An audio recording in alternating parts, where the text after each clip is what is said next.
నిరీక్షణ prayer house మరియు centre సంఘముల తరపున సంతోష సమాధానాలకు నిలయమైన యేసుక్రీస్తు నామంలో మీ అందరికీ నా శుభములు. ఈరోజు దేవుని వాగ్దానం 16వ సంకీర్తన 11వ చరణం.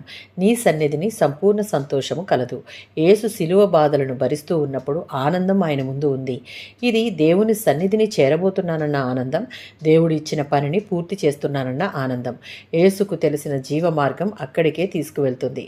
జీవ మార్గాన్ని అనుసరించి దేవుని సన్నిధికి చేరిన వారికి శాశ్వతమైన ఆనందం ఉంటుంది. ఇది ఈ లోకంలో తాత్కాలికమైన వాడిపోయే సుఖభోగాల వల్ల కలిగే సంతోషం లాంటిది కాదు. ఈ కీర్తనలో క్రీస్తు అంతరంగంలోని అతి పవిత్ర స్థానంలోనికి మనం చూడగలుగుతూ ఉన్నాం. ఇందులో ఆయన ఆలోచనలు, మౌనంగా ఉన్న ప్రార్థనలు, ఆయన ఆశయాలు, నమ్మకము, ఉద్దేశాలు వెల్లడి అవుతూ ఉన్నాయి. ఆయనలో నమ్మకం ఉంచే మనందరికీ దీనంతటిలో ఆయనే పరిపూర్ణమైన ఆదర్శం.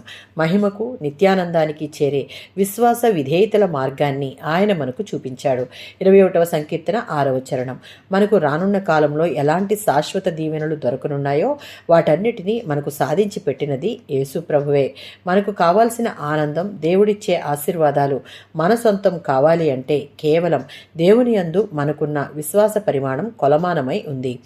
దేవుడిచ్చే ఆశీర్వాదాలు, ఆయనిచ్చే ఆనందం శాశ్వతమైనది. అవన్నీ దేవుని సన్నిధానంలోనే మనకు దొరుకుతాయి. మత్తయి సువార్త 7వ అధ్యాయం 14వ వచనం. ఆ సన్నిధిని వెతికే వారంగా, ప్రతి సమయమందును దేవుని ఆశ్రయించే వారంగా ఉండాలి. అప్పుడు మాత్రమే జీవ మార్గంలో మనం ప్రయాణించగలం. ఆ ద్వారం ఇరుకైనది, కష్టమైనది. దానిని కొనుగొనేవారు కొద్దిమంది. అయినా ఆ గుంపులో మనం ఉంటాం. దేవుడిని సన్నిధిలో ఉన్న సంపూర్ణమైనటువంటి సంతోషం, ఆశీర్వాదాలు పరసంబంధమైనవే కాక ఈలోక సంబంధమైనవి కూడా ఆయన మనకు అనుగ్రహిస్తాడు. ఆమేన్.